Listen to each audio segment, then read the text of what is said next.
तो कैसे हैं आप सभी लोग। आप सभी का स्वागत करता हूं फिर से अपने चैनल पर। गाइस आज हम इस वीडियो में एक नई सीरीज़ स्टार्ट करने वाले हैं जिसमें हम एआईबी के एग्ज़ाम जो कि आपका नवंबर में होने वाला है उससे रिलेटेड कुछ इम्पोर्टेंट क्वेश्चन जिनकी संभावना है कि वो आ सकते हैं और उनके बारे में आज हम इस वीडियो में कुछ एमसीक्यू की प्रैक्टिस करेंगे। साथ ही उससे रिलेटेड जो डिटेल है क्या उससे रिलेटेड और कौन कौन सी डिटेल है उस पर भी क्वेश्चन बन सकते हैं।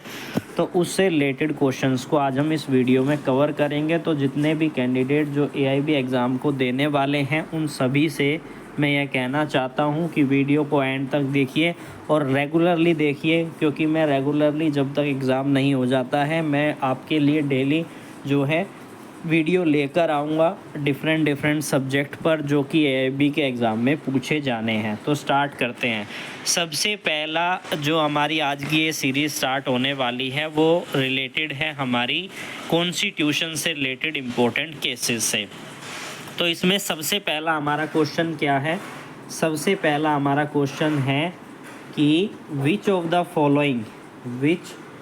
Following is the supreme law of India? The president's order, second constitution, third parliamentary legislature, fourth है सुप्रीम कोर्ट वर्डिक्ट। तो इसका जो सही जवाब है वो भी मैंने यहाँ पर मेंशन किया है ताकि आप कंफ्यूज ना हो और चीज़ों को फटाफट जो है जान सकें। तो इसका सही जवाब है द कॉन्स्टिट्यूशन ऑफ इंडिया। अब बात करते हैं इससे रिलेटेड अदर इन्फॉर्मेशन क्या क्या है। The constitution of India is the supreme law of India. It was adopted by the Constitutional Assembly on November 26, 1949 and come into effect on January 26, 1950। यानी कि अब यहाँ पर एडॉप्ट कब किया गया था इस पर भी क्वेश्चन बन सकता है। एडॉप्ट किया गया था 26 नवंबर 1949 में। कब यहाँ पर इफ़ेक्ट में आया था, कब फोर्स में आया था? तो 26 जनवरी 1950 के अंदर। अब कॉन्स्टिट्यूशन के अंदर उस समय पर कुछ ऐसी चीज़ें आपको प्रीएम्बल में भी देखने को मिलेगी। ये चीज़ें आपके लिए जानना ज़रूरी है। अब यहाँ से भी क्वेश्चन बन सकता है। The constitution of India established India as a secular democratic socialist republic. Ensure constitution of India ensure equality, justice, liberty of all citizens.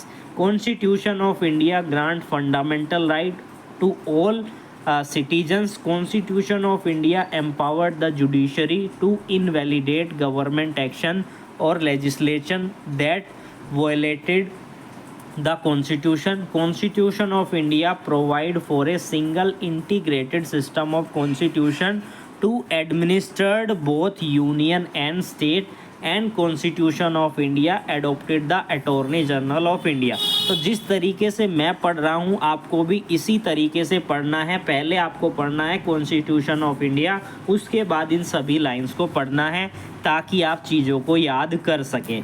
बात करते हैं हमारे जो दूसरा क्वेश्चन है उसके बारे में कि what is the minimum age to be established to contest for the Lok Sabha election in India. क्या यहाँ पर एज होगी, क्या एलिजिबिलिटी होगी और उसकी मिनिमम एज कितनी होगी वो यहाँ पर पूछी गई है लोकसभा के लिए। लोकसभा के इलेक्शन के लिए 18 साल है, 21 साल है, कितनी है? 25 साल है। तो इसका सही जवाब है हमारा थर्ड, यानी कि 25 साल की एज जो है ज़रूरी है। अब इससे रिलेवेंट जो सेक्शन आर्टिकल है उसको समझ लेते हैं। तो article 84 of the Indian constitution outline the qualification for the member in the parliament of India which include president, Lok Sabha and Rajya Sabha. तो यहाँ पर आपसे डिफरेंटली भी पूछा जा सकता है। यहाँ पर तो लोकसभा इलेक्शन की बात हो रही है, प्रेसिडेंट के संबंध में यहाँ पर एज पूछी जा सकती है मिनिमम, राज्यसभा के संबंध में एज पूछी जा सकती है। तो उस चीज़ को आपको ध्यान में रखना है। बात करते हैं आर्टिकल 84 से रिलेटेड और इन्फॉर्मेशन, जैसे citizenship. Individual must be a citizen, वो इलेक्शन के लिए सिटीजन होना चाहिए। एज की बात करें तो लोकसभा के लिए 25 year of old of A seat in the house of people, Rajya Sabha के लिए 13 एज यहाँ पर बताई गई है। ओथ की बात की जाती है क्योंकि यहाँ पर ओथ भी होती है। The individual must make and subscribe to an oath, यानी शपथ लेना, affirmation in front set out of the third schedule में जो दिया गया है। बात कर लेते हैं अगले क्वेश्चन के बारे में। क्या है अगला question? Which article of the Indian constitution guarantee the right to equality? आप सभी को पता होगा आर्टिकल नंबर 14 जो है वह बात करता है किसके बारे में? राइट टू इक्वालिटी के बारे में। अब समझ लेते हैं इसके संबंध में और extra information. Article 14 of the constitution of India guarantee the right to equality before the law and equal protection of law. Article 15 to 18 of the Constitution also guarantee equality in a specific areas.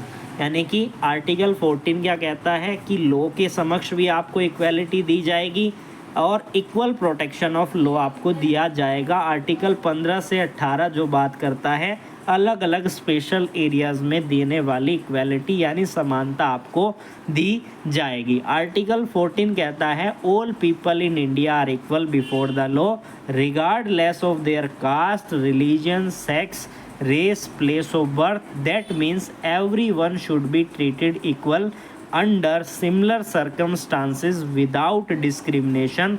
किसी भी तरीके का भेदभाव उनके साथ नहीं किया जाएगा, इक्वल जो है उन्हें समझा जाएगा।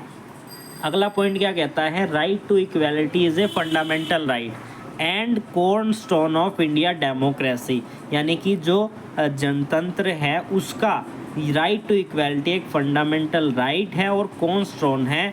Supreme court has ruled that the right to equality extend the transgenders people and that practising of a triple तलाक इज़ अनकॉन्स्टिट्यूशनल। ये डिक्लेयर कर दिया गया है। बात कर लेते हैं अगले क्वेश्चन के बारे में। अगला क्वेश्चन क्या कह रहा है इसको समझ लेते हैं, जो बात करता है डीपीएसपी के बारे में, जिसे हम कहते हैं directive principle of state policy are enshrined in which part of the Indian constitution. कौन से पार्ट के अंदर आता है? वो आता है हमारा पार्ट नंबर 4 के अंदर। अब क्या कहता है डायरेक्टिव प्रिंसिपल और स्टेट पॉलिसी? इससे रिलेटेड हमारे आर्टिकल हमें पता होने चाहिए। आर्टिकल 31 से 51 तक जो डील करता है। डीपीएसपी एक गाइडलाइन है जो हेल्प करता है मैनेज करने में इंडियन गवर्नमेंट को, ताकि वो वेलफेयर स्टेट को स्टैब्लिश कर सके। इनका एम है सोशली इकोनॉमिकली जस्टिस प्रोवाइड करना सभी सिटीजन को। डीपीएसपी इंस्पायर किए गए थे किस कॉन्स्टिट्यूशन से? क्योंकि हमने अपने कॉन्स्टिट्यूशन में अलग अलग पॉइंट को अलग अलग कंट्रीज़ के कॉन्स्टिट्यूशन को अडॉप्ट करते हुए लिया था। तो ये भी एक क्वेश्चन बनता है कि डीपीएसपी हमने किस के कॉन्स्टिट्यूशन से अडॉप्ट किया था? आयरिश और स्पेनिश कॉन्स्टिट्यूशन से। फॉर एग्जांपल एक डीपीएसपी पर एग्जांपल भी समझ लेते हैं। Implementing a union civil code, यानी कि यूसीसी को स्टैब्लिश करना, एबॉलिश करना अनटचेबिलिटी को, लीगल डिसेबिलिटी को रिमूव करना जो वुमेन के ऊपर है, raising the standard of living and neutralisation of a people, nutrition of a people and improving the public health. इन सभी पर ध्यान देना किसका कर्तव्य है? स्टेट का। Directive principle of state policy के अंदर स्टेट जो है इन सभी चीज़ों को ध्यान में रखेगा। बात करते हैं अगले क्वेश्चन के बारे में। Who has the authority to appoint the president of India? Who has the authority of president नहीं, प्राइम मिनिस्टर ऑफ इंडिया। तो किसके पास है अपॉइंट करने की? प्रेसिडेंट के पास है। अब इसके संबंध में पढ़ लेते हैं। आर्टिकल 75 ऑफ इंडियन कॉन्स्टिट्यूशन हमें यह बताता है कि प्रेसिडेंट जो है इंडिया का, उसके पास अथॉरिटी है कि वो प्राइम मिनिस्टर को क्या कर सकता है? अपॉइंट कर सकता है। तो आपको इस आर्टिकल को भी ध्यान में रखना है। President also appoint other minister which advise of the prime ministers. इसको भी आपको ध्यान में रखना है। बात करते हैं अगले क्वेश्चन के बारे में। Which amendment of Indian constitution know as a mini constitution? कौन सा अमेंडमेंट था? ये बहुत ही इम्पोर्टेंट है और पूछा जाता है। 42nd अमेंडमेंट, 42 अमेंडमेंट काफ़ी इम्पोर्टेंट है। इसको मिनी कॉन्स्टिट्यूशन के नाम से जाना जाता है, जिसके अंदर ये सारी चीज़ें शामिल की गई थी। Limiting the judiciary amendment reduce the power of court to review and invalidate law passed by the parliament, changing the definition of India। अब यहाँ पर इंडिया की डेफिनेशन में sovereignty democratic republic to sovereign secular social और democratic और republic, इन सारी चीज़ों को शामिल कर दिया गया था। न्यू DPSP को इंट्रोड्यूस जो है किया गया था 42nd अमेंडमेंट में। साथ ही 10 फंडामेंटल जो ड्यूटीज़ है सिटीजन की, उनको भी अमेंड करके इंट्रोड्यूस इसमें किया गया था। बात कर लेते हैं अगले क्वेश्चन के बारे में। The power of a judicial review is vested in which of the following. किसके पास है जुडिशियल रिव्यू की पावर? क्या प्रेसिडेंट के पास है, पार्लियामेंट के पास है, सुप्रीम कोर्ट के पास है, प्राइम मिनिस्टर के पास है? तो सीधी सी बात है, जुडिशियल रिव्यू कौन करेगा? इन सभी में से सुप्रीम कोर्ट के पास यह पावर है। अब जब बात कर लेते हैं कौन कौन से रिलीवेंट आर्टिकल हैं कॉन्स्टिट्यूशन में जो हमें यह पावर देते हैं हाई कोर्ट को या फिर सुप्रीम कोर्ट को, कौन कौन से हैं? तो जुडिशियल रिव्यू की पावर बात करें सुप्रीम कोर्ट की, आर्टिकल 32 बात करता है। हाई कोर्ट के अंदर यहाँ पर बात की गई है, power of judicial review in India is vested in the body mention in article 226 and 227 of the Constitution of India. These article grant the High Court a power to a judicial review. Supreme Court को देता है article 32। Judicial review is a process that allow a judiciary to review and make judgment on the action of executive or legislative branches. It has two important aspects. दो महत्वपूर्ण इनके function होते हैं। पहला है क्या है कि गवर्नमेंट के एक्शन को लेजिटिमाइज करना, दूसरा है कॉन्स्टिट्यूशन को सेफगार्ड करना उन सभी एनक्रोचेस से जो कि गवर्नमेंट के द्वारा किए गए हैं। बात करते हैं अगले क्वेश्चन के बारे में। Which schedule of Indian constitution contain the list of the state and union territory. तो फर्स्ट शेड्यूल के अंदर बताया गया है स्टेट और यूनियन टेरिटरी के लिस्ट के बारे में। अब यहाँ पर बात कर लेते हैं कि फर्स्ट शेड्यूल क्या यहाँ पर, और इससे अधिक इन्फॉर्मेशन समझ लेते हैं। First schedule of Indian constitution of India contain the list of state and union territory as well as the territorial jurisdiction की भी बात की गई है। आर्टिकल 1 क्या कहता है? State that India is a union of state and that the state and territory are specified in the first schedule. First schedule क्या कहता है? Containing the name of state and union territory as well as their territorial jurisdiction. हमारे Indian constitution में 12 schedule है, other schedule include किए गए हैं, जैसे कि 7th schedule containing provisions of allowances, privilege, emoluments और वेरियस पोजीशन। 3rd शेड्यूल बात करता है containing the form of oath and affirmating of various position, यानी शपथ की बात करता है। 4th शेड्यूल जो बात करता है containing provision for the allowances of seat in A council of state के बारे में। अब बात कर लेते हैं अगले क्वेश्चन के बारे में। How many fundamental right are provided by the Indian constitution. तो 6 यहाँ पर हमारे फंडामेंटल राइट हमें बताए गए हैं। अब ये बात कर लेते हैं कि कहाँ पर किस आर्टिकल में कौन कौन से ये 6 फंडामेंटल राइट है। पहला है राइट टू इक्वेलिटी, दूसरा है राइट टू फ्रीडम, तीसरा है राइट अगेंस्ट एक्सप्लॉयटेशन, चौथा है right of freedom of religion and culture and education right, पांचवा है right to constitutional remedy and इसी के अंदर यहाँ पर इंक्लूड है हमारा छठा राइट भी, क्योंकि कल्चर और एजुकेशन राइट हमने यहाँ पर इन्वॉल्व कर दिया था।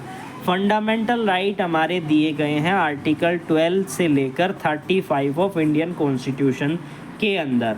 बात कर लेते हैं अगले क्वेश्चन के बारे में। अगर मेरे से कोई भी कन्फ्यूज़न होती है तो जितने भी व्यूअर देख रहे हैं वो कमेंट सेक्शन में कमेंट करके अपना आंसर बताइएगा, ताकि जिस कैंडिडेट को नहीं पता है, जिस भी स्टूडेंट को नहीं पता है कि इसका सर ये करेक्ट हो सकता है, तो उसको आप कमेंट सेक्शन में कमेंट कीजिए।